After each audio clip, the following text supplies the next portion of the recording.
In front of me is Samsung Galaxy X7 Pro, and today I would like to show you how you can clean storage.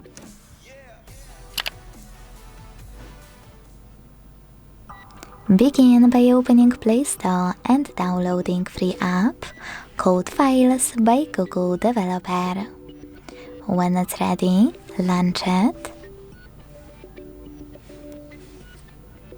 Hit Continue in the pop-up. Click on gray switcher next to Allow Permission and then select those three lines at the top left corner. Hit Clean. Select Clean under Junk Files and hit Clear in the pop-up to confirm your choice. So when I do that, as you can see, storage of my device was successfully cleaned.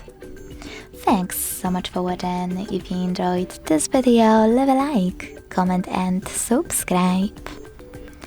Bye!